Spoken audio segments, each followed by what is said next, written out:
Hi friends. Welcome back to amazing world channel. ఇప్పుడు మీకు హ్యాండ్స్‌ని పర్ఫెక్ట్‌గా ఎలా కటింగ్ చేసుకోవచ్చో మీకు ఓల్డ్ బ్లౌజ్‌తో అయితే చూపిస్తాను ఆర్మ్ జాకెట్‌తో. మీరు కొత్తగా టైలరింగ్ నేర్చుకుంటున్నా అనుకునే వాళ్ళు తప్పకుండా లైక్ చేసి సబ్స్క్రైబ్ చేసుకోండి. నేను పెట్టే ప్రతి టిప్స్ కూడా మీకు అర్థమవుతుంది. నేను కటింగ్‌లోనే స్టిచ్చింగ్ పాయింట్స్ ప్రతి పాయింట్ కూడా మీకు క్లియర్‌గా అయితే చూపిస్తాను.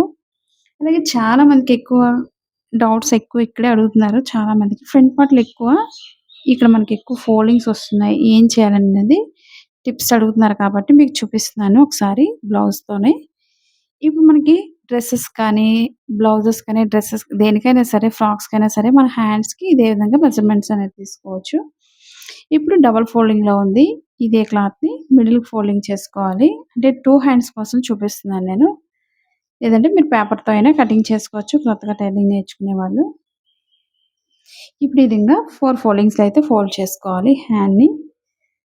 మనకి కరెక్ట్‌గా స్టిచ్చింగ్ పాయింట్ అది కరెక్ట్‌గా చెక్ చేసుకొని వేసుకోండి. నార్మల్ బ్లౌజ్‌కి ఎప్పుడు కూడా మనం కింద 1 ½ ఇంచ్ అయితే మార్కింగ్ చేసుకోవాలి కింద. లేదా మీరు లైనింగ్ బ్లౌజ్‌కి లోపల ఫోల్డ్ చేసుకొని మనం హెమ్మింగ్ వర్క్ చేసుకుంటాం అనుకునే వాళ్ళు 1 ½ ఇంచ్ అయితే మార్కింగ్ చేసుకోవాలి. ఇప్పుడు కింద బార్డర్ కోసం మనం ఒక 1 ½ ఇంచ్ మార్కింగ్ చేస్తున్నాను. మీకు ఈ వీడియో ఎలా అనిపించిందో కామెంట్ చేసి చెప్పండి. కటింగ్‌లో గాని, స్టిచ్చింగ్‌లో గాని ఎటువంటి డౌట్స్ ఉన్నా సరే. ఇప్పుడు మనం మార్కింగ్ అయితే చేసుకున్నాం. ఈ మార్కింగ్ పైనుంచి హ్యాండ్ పొడవు తీసుకోవాలి మెజర్‌మెంట్ అనేది. ఇప్పుడు హ్యాండ్ లూజ్ తీసుకోవాలి. మనం ఖర్చుతో అయినా తీసుకోవచ్చు. లేదా మెజర్‌మెంట్ పైనుంచి అయినా మెజర్‌మెంట్ తీసుకోవచ్చు. కరెక్ట్‌గా మార్కింగ్ పైనుంచి ఈ విధంగా పొడవైతే డ్రా చేసుకోవాలి. మీ హ్యాండ్ పొడవును బట్టి ఈ విధంగా చూసుకొని మార్కింగ్ చేసుకోవాలి. ఇప్పుడు షోల్డర్ దగ్గర పొడవు ఎంతైతుందో కరెక్ట్‌గా మార్కింగ్ ఒక మార్కింగ్. అలాగే ఖర్చు కోసం మాత్రం ఒక పావు ఇంచ్ ఎక్స్‌ట్రా తీసుకోవాలి. ఇప్పుడు లూజ్ తీసుకోవాలి హ్యాండ్ లూజు. చంక భాగం పొడవుకు ఒక మార్కింగు. ఖర్చు కోసం ఇక్కడ పైనకి ఒక పావు ఇంచ్ ఎక్స్‌ట్రా తీసుకోవాలి. ఈ విధంగా డ్రా చేసుకోవాలి. ఒక 2 ఇంచ్ ఎక్స్‌ట్రా ఖర్చు కోసం డ్రా చేసుకోండి. ఇప్పుడు ముందుగా హ్యాండ్ లూజ్‌ని బట్టి ఈ విధంగా ఒక మార్కింగ్ చేసుకోవాలి. నెక్స్ట్ 2 ఇంచ్‌కైతే మార్కింగ్ చేసుకోవాలి ఈ విధంగా. ఇప్పుడు మీకసలు టైలరింగ్ రాదు, బేసిక్ కూడా తెలీదు అనుకునే వాళ్ళకి ఇప్పుడు మీకు టిప్స్ చూపిస్తున్నాను. ఇప్పుడు బ్లౌజ్ అంతా కూడా ఎదరికి ఈ విధంగా వేసేసుకోండి. ఇప్పుడు హ్యాండ్ ఈ విధంగా పెట్టుకొని స్టిచ్చింగ్ పాయింట్ ఎక్కడైతే ఉందో అక్కడికి డ్రా చేసుకోండి. మీకు కొలతలతో పని లేదు, టేప్‌తో పని లేదు. ఈజీగా మనకు బ్లౌజ్ ఉంటుంది కాబట్టి ప్రతి ఒక్కరికి ఈ విధంగా అయితే డ్రా చేసుకొని మీ బ్లౌజ్ మీరే స్టిచ్ చేసుకోవచ్చు. అలాగే మీకు మనీ సంపాదించుకోవాలని ఇంట్రెస్ట్ ఉంటే ఇలా ఈ విధంగా స్టిచ్చింగ్ నేర్చుకుంటూ మనం బయట వాళ్ళకి కూడా స్టిచ్ చేసుకోవచ్చు. ఎందుకంటే మన ఛానెల్ చూసిన వాళ్ళు చాలామందయితే బయట బ్లౌజెస్ కుట్టుకుంటున్నాం. చాలా హ్యాపీగా ఉందని కామెంట్ చేస్తున్నారు. నాకు కూడా హ్యాపీగా ఉంది. మీరు ఆ విధంగా నేర్చుకొని ఈ విధంగా బ్లౌజెస్ స్టిచ్ చేసుకోవచ్చు.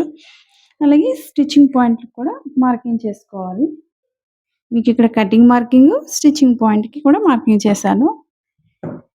మీకివే కాకుండా కొత్తగా టైలరింగ్ నేర్చుకునే వాళ్ళకి బ్లౌజెస్ ఒకటే కాదు, డ్రెసెస్ కానీ, ఫ్రాక్స్ కానీ, లెహెంగాస్ కానీ ఇవన్నీ కూడా మన ఛానెల్‌లో ఉన్నాయి. తప్పకుండా సబ్స్క్రైబ్ చేసుకోండి.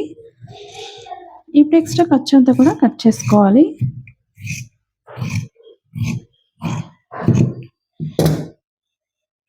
ఇప్పుడు సైడ్ ఎడ్జెస్‌లో ఎక్స్‌ట్రా కట్ చేసుకోవాలి.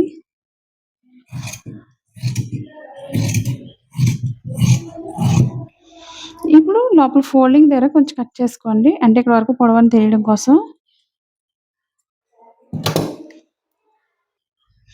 ఇప్పుడు షోల్డర్ మిడిల్‌లో కొంచెం కట్ చేసుకోవాలి. ఈ మిడిల్ పాయింట్ ఎందుకంటే మనకి కరెక్ట్‌గా షోల్డర్ మిడిల్ పాయింట్‌కొచ్చే విధంగా జాయింట్ అయితే చేసుకోవాలి. అప్పుడే మనకి హ్యాండ్ అనేది చాలా పర్ఫెక్ట్‌గా కుదురుతుంది బ్లౌజు. ఇప్పుడు నెక్స్ట్ మనకి ఫోల్డింగ్ దగ్గర కొంచెం కట్ చేసుకోవాలి. ఈ ఫోల్డింగ్ అనేది మనకి ఇక్కడి వరకు ఈ విధంగా ఫోల్డింగ్ కోసం మనకి కరెక్ట్‌గా ప్రతి పాయింట్ పిన్ టు పిన్ మనం ఈ విధంగా కట్ చేసుకోగలిగితే మనకి డౌట్స్ అంటూ ఉండవు. ఇప్పుడు నెక్స్ట్ వచ్చేసరికి మీకు ఫస్ట్‌లో చెప్పాను కదండీ! ఫోల్డింగ్స్ రాకుండా ఉండాలంటే ఎక్కడ లోతు తీసుకోవాలో, ఎక్కడ మనం కట్ చేసుకోవచ్చనేది మీకు చూపిస్తాను. ఇప్పుడు మనకి ఫోల్డింగ్స్ అనేది ఇక్కడ చంక పార్ట్‌లోనే ఎక్కువ పట్టేస్తుంది. ఆ విధంగా రాకుండా ఉండాలంటే చిన్న టిప్స్ పాటించండి. ఇప్పుడు మనకి స్టిచ్చింగ్ పాయింట్ ఎక్కడైతే ఉందో అక్కడికొక మార్కింగ్ చేసుకోండి. ఇప్పుడు ఇక్కడి నుంచి మిడిల్‌కి ఇక్కడ షోల్డర్ దగ్గర నుంచి ఈ మిడిల్‌కి ఎంతైతే గ్యాప్ ఉందో కరెక్ట్‌గా ఈ మిడిల్‌కొచ్చేసరికి ఒక మార్కింగ్ అయితే చేసుకోండి. ఒక హాఫ్ ఇంచ్ అనేది. ఇక్కడ హాఫ్ ఇంచ్ మార్కింగ్ చేసుకొని స్టార్టింగ్ నుంచి ఎండింగ్ వరకు కూడా సన్నగా తీసుకోవాలి. కానీ మిడిల్‌లో మాత్రం ఒక హాఫ్ ఇంచ్ ఎక్స్‌ట్రా తీసుకోవాలి ఈ విధంగా. పైకెళ్ళేసరికి ఈ విధంగా డ్రా చేసుకోవాలి. అప్పుడు మనకి లోతనేది తీయడం వల్ల మనకి ఫోల్డింగ్స్ రావు. చాలా పర్ఫెక్ట్‌గా కుదురుతుంది. ఇలాంటి చిన్న టిప్స్ పాటించండి. మీకు బ్లౌజ్ అనేది చాలా పర్ఫెక్ట్‌గా స్టిచ్ చేసుకోవచ్చు. ఇది మనకి ఫ్రంట్ పార్ట్ తెలియడం కోసం లోతు తీసిన దగ్గర నుంచి మనం ఒక కార్డ్ పెట్టుకున్నట్లయితే ఇది ఫ్రంట్ పార్ట్ అని తెలుస్తుంది. అది మీకు తెలీదనుకునే వాళ్ళు ఈ విధంగా రాంగ్ సైడ్ డ్రా చేసుకోండి.